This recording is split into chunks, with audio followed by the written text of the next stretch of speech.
একটি লাঠির মোট দৈর্ঘ্যের 40%। যেহেতু লাঠিটির মোট দৈর্ঘ্য দেওয়া নেই, তাহলে আমরা ধরে নিব লাঠিটির মোট দৈর্ঘ্য হচ্ছে এক্স মিটার। তাহলে এক্স এর 40%, এর সাথে যদি আমরা 45 যোগ করি, 45 মিটার, তাহলে আমরা লাঠিটির সম্পূর্ণ দৈর্ঘ্য পাবো। তাহলে হচ্ছে +45 সমান হচ্ছে লাঠিটির সম্পূর্ণ দৈর্ঘ্য, যেটা আমরা ধরে নিয়েছিলাম এক্স মিটার।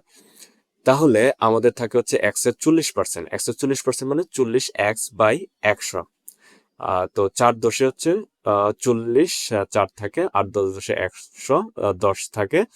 তাহলে এখানে যদি আমরা 4কে হচ্ছে 2 দিয়ে ভাগ করি, 2×2 = 4, আর হচ্ছে 5×2 = 10, তার মানে হচ্ছে 2x/5। তাহলে x - 2x/5, তার মানে হচ্ছে যদি আমরা লসাগু হবে হচ্ছে 5, আর 5x - হচ্ছে 2x, তার মানে থাকে হচ্ছে 3x। 3x/5 সমান হচ্ছে 45। তাহলে x হবে হচ্ছে 45 × 5 বাই হচ্ছে 3। তাহলে 3 দিয়ে 45কে কাটলে দাঁড়ায় হচ্ছে 3 15 45, আর 5 15 হয়ে আমাদের 75। তাহলে সম্পূর্ণ লাঠিটির যে দৈর্ঘ্য সেটা হচ্ছে 75 মিটার।